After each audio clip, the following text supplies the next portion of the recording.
Hi guys, welcome to my channel. This is Raj. Today I'll be showing you all the technology features and all the digital instrument features of 2022 Hyundai Tucson hybrid limited model. Yeah, so this is a limited model, so whatever features you get on this one, this is the best you can get from Hyundai's Tucson lineup. Now first go to digital panel. So this is a 10-inch digital panel, and it can control via these buttons right here. So you can toggle through your settings, what kind of settings you want. There's 4 main settings on the top. One is your driver assistant showing up right here. Then you can toggle down, and it shows you all the functions, basically attention level and a lane centering assist, lane keeping assist features.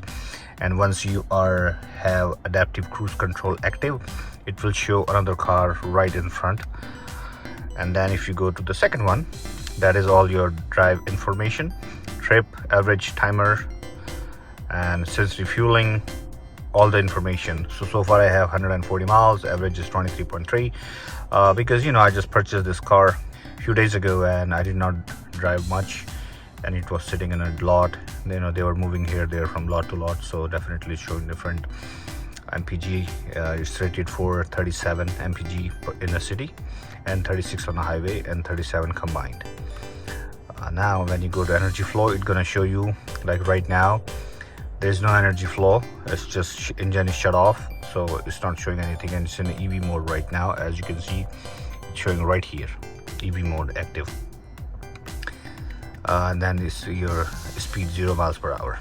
So if you go to the third one, which is a navigation, right now it's showing campus, but when you're driving you can put your navigation into this. Doesn't look a regular map here, like on this screen you can see maps, but it definitely giving you all the necessary information, like after how many miles or feet you need to make a right or left turn or make a U-turn, things like that. So you really don't have to look on your map screen while driving, so which is a plus. Now when you go to the last one, then it's showing your 4-wheel drive controls, on which wheel you having traction, and this is at high pressure. Of course I need to drive a little bit in order to show it, but it's pretty good to have it. And again, engine temperature. So these are the only 4 functions. Now one more thing here is this drive selector mode. Here you can see drive mode. So when I toggle it, let me show you. Right now I was in eco mode. Let's go a little bit closer. Sorry for the flickering, it's showing on a camera but it's not in real life again. And it's go to sport mode, it becomes red. It goes to smart mode, it becomes white, and again the snow mode is the same. So with every time you change the drive mode, there's ambient lighting here, as you can see, a little bit red color, or right now it's showing blue color actually. So it's a little bit bluish here. When I change it to eco, it's become green. When I change to sport mode, it becomes red. So it does have this feature where you can change the ambient light mode and everything. I will go over it, but I'm just showing you. So now let's see all the safety features of this car. This car has one of the best safety features. I mean, you can move this car via remote. So this is really advanced car when it comes to safety. Now when you go to setup mode, so this is all the screen it shows here. This is the only screen, so it doesn't swipe left or right. So these are all the functions. Pretty simple, I really like it. Now when you go to navigation, you can go to your map information, map auto scale, auto recenter map, things like that, which is good. Auto recentering is pretty good. But again, if you're someone who needs to zoom out and want to remain zoom out, then this might not be a good function for you. Guidance, you can choose void guidance, things like that, alerts, camera alert distance, you can choose in there. So there's a security camera on local roads and a freeway. It will show you on a local road, it will show you 0.25 mile before, and on the highways, freeways, it will show you 1 mile before. That is something interesting. I mean, I really like it that. And for the others, then it shows you all the fuel price information. You can find out. It uses regular, so I put regular. So So average price nearby is 3.42. If you are in somewhere area where the price are higher or lower, it will show you, which is a good thing. And then it will show you your previous destinations. Right here, GPS information, where you are locating exactly, things like that. Again, this display setting is only for navigation, not for the display total in car. Now when you go to sound, let's see what it has. It has a Bose system. I think it has an 8-speaker Bose system, which is not the best, but it's much better than your average car system. It has a nice bass on it and pretty clear sound. It's not as big sound as I was expecting from Bose, but for the car, it's pretty big. And if I shut my door and I play the music a little bit loud, it has 45 range for the volume. If I keep it on 40 and I'm inside my house and my car is closed running the music, I can still hear the thumps and everything, and I can tell which song is playing. So that is something, I found it pretty interesting compared to my Hyundai Palisade, which has an okay system, but it's not as loud as this one. This is really loud and clear. And yeah, so if you are looking for best system, of course this car does not offer the best system, but does it offer much better than average? Yes, definitely, it does. And when you go to all the settings, you can tune what kind of settings you want. Of course, it has just 3: treble, mid-range and bass. And then you can choose a guidance while driving. What's the priority? Selected that driving safety priorities, must for me. And dynamic speed compensation, startup volume limiter. This is a must in my book, because most of the time I leave the volume a little bit high, but when I'm going somewhere with my family, with my daughter, she's only a 4-year-old, I don't want blasting music right away when I start the car. So that's something really nice. Now when you go to device connection, again you can select devices, how you want to connect it: Bluetooth, Android Auto, Apple CarPlay, everything. This car does not offer wireless Android Auto and CarPlay, which is a bummer. I don't know why. Even on the lower grade they do offer with this smaller screen, but for the big screen they do not, which is fine. But I wish maybe they can update it with the software. I hope one day. And again, you can go to user profile. It has my profile so far set up, but you can set up multiple user profile. You go to voice recognition system. It can just, I have not played with it yet, but yes, this is a voice recognition system. It has, you can access, you can put any address on navigation, things like that, those sort of things. And when you go to display, so it has display settings, how bright you want to go. If 20 is really bright, you can go that. I have set it up on automatic, so I just leave it like that. It's just good enough for me. The more bright you go, the more energy you're gonna use. So blue light filter, I have not set up the blue light filter yet. Maybe in the night one day I will try to see. And screensaver, you can choose. So far I have none. Digital clock, analog clock. I would go with digital. And home screen, you can choose the icons. So it has plenty of icons on the home screen. You can choose it what you really want to. And now when you go to split screen, you can choose what kind of system you want on a split screen. So that's from under the display. Now button is this star button right here. So you can select what kind of function you want to do with this button. So I have selected Bluetooth. So once I connect this, I can just go to Bluetooth right away. And there is one button on a steering wheel. Also, as you can see, the star button on a steering wheel, you can set up that one also. Now when you go to your Blue Link I found it very interesting. It came for 3 years, so which is pretty good. You can do many more things. I think I have to cover it in one of the video.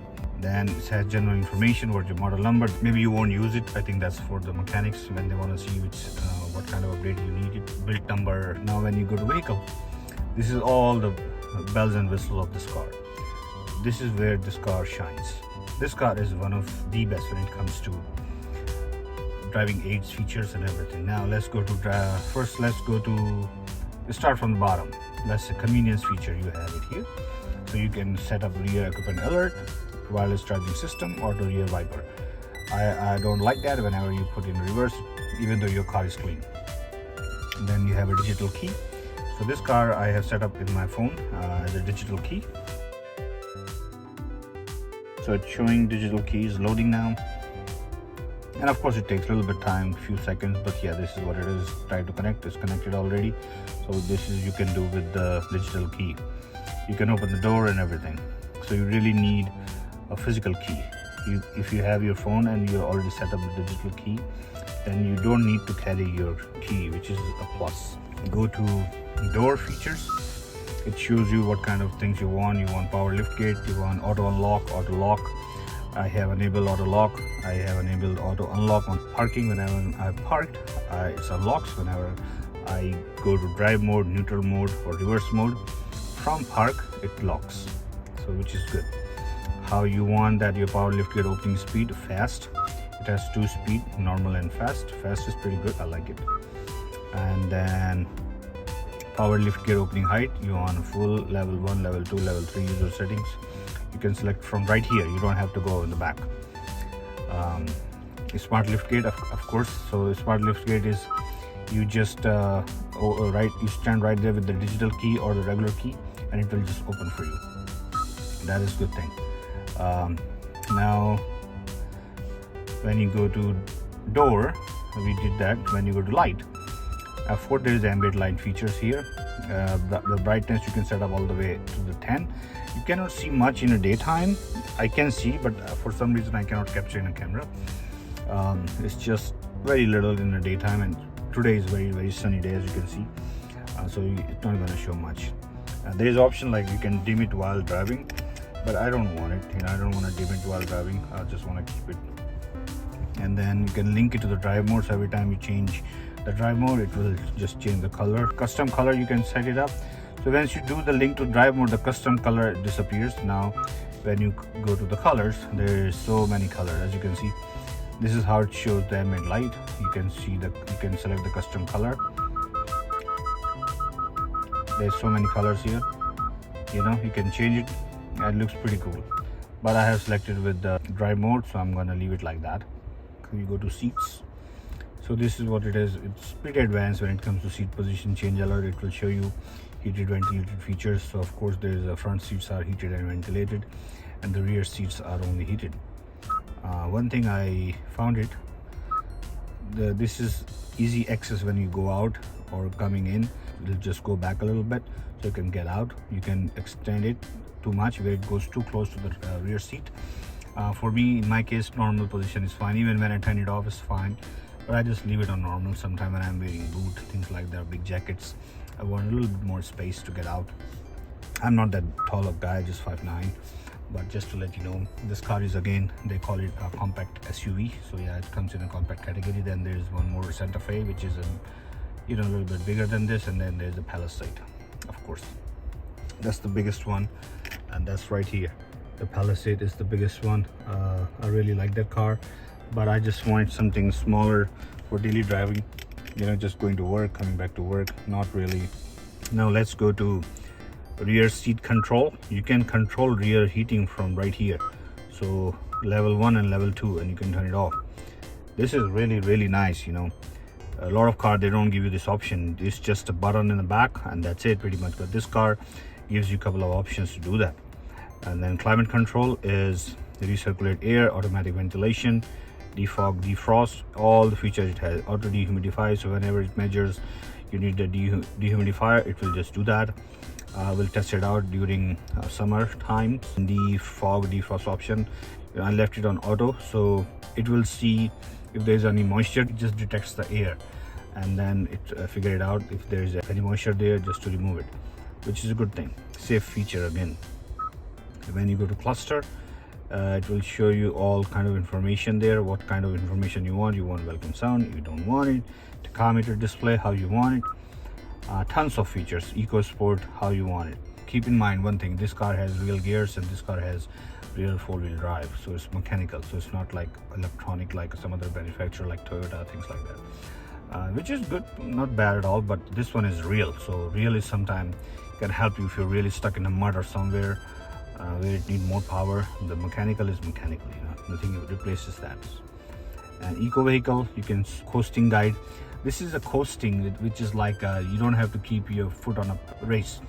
It will show you when you need to take off your foot, it's like a coasting, so you kind of not using gas all the time, and your car is already maintaining that speed. Why are you using gas? You know, it's like that. So I have not tried it, but I will try it and I will let you guys know how this one works. And this is a driver assistant package. This has a top assistant package. They do not provide any more than this. It has so many features, guys. Let's see. Let's start from the driving convenience. So highway driving assist, highway auto speed change. Highway driving assist is driving on highway according to the set speed and distance while keeping the vehicle centered in the lane. So it knows how much the speed is on the curves. It will lower down a little bit. It knows that, and it will keep you in the lane and maintain the distance from the vehicle in front of you, which is good. I'm gonna keep it that way. Highway auto speed change, again, automatically adjust the vehicle speed on a highway based on navigation data. So if you're on a 75 zone and right away in a 55 zone, you don't recognize it, this car will do it for you. You don't have to get ticket for that. Big plus, huge plus. Speed limit warning, you can set it up so it shows the speed limit all the time in a central cluster. So whenever you are going over that, I have selected 5. So if the speed limit is 25 and I'm going on 30, it will show red here. So I know that I'm going 5 over limit. If it's green, then I'm good to go. If it's yellow, then I'm within that offset. So that is good. I like that. Warning timing. So there is timing for all the warnings. I set up on standard. I wish if there was a setting to set up on early, but I'm okay with it. You know, at least it gives me option. So late, I don't like that. Early as possible. Warning volume, you want high, low, and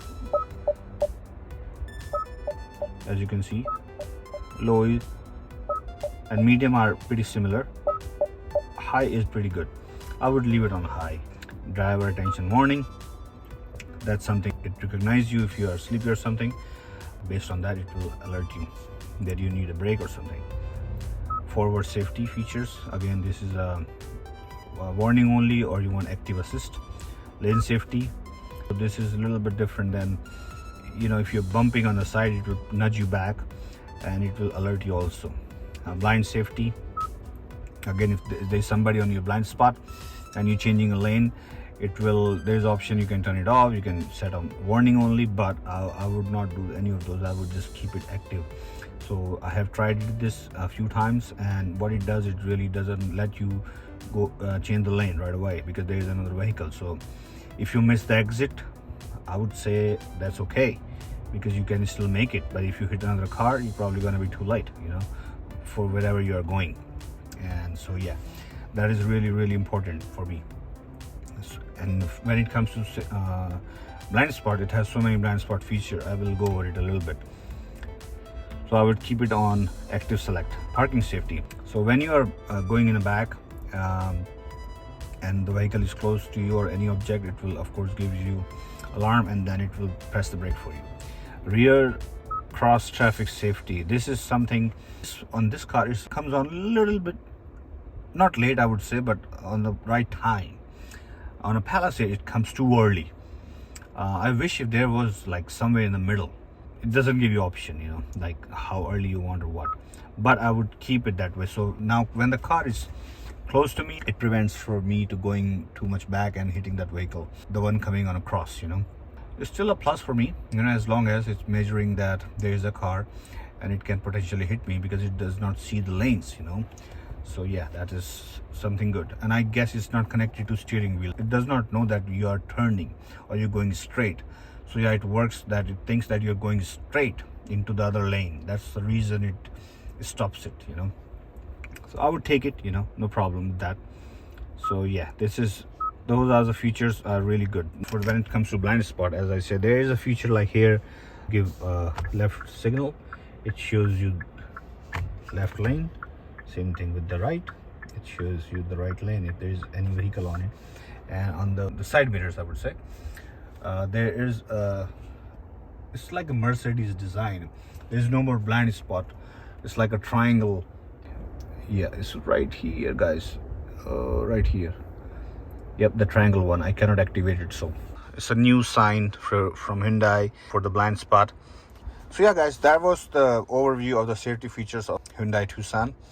And yeah, if you guys have any question, please let me know in the comment section below. I will be more than happy to answer you. Thank you so much guys. Have a good one.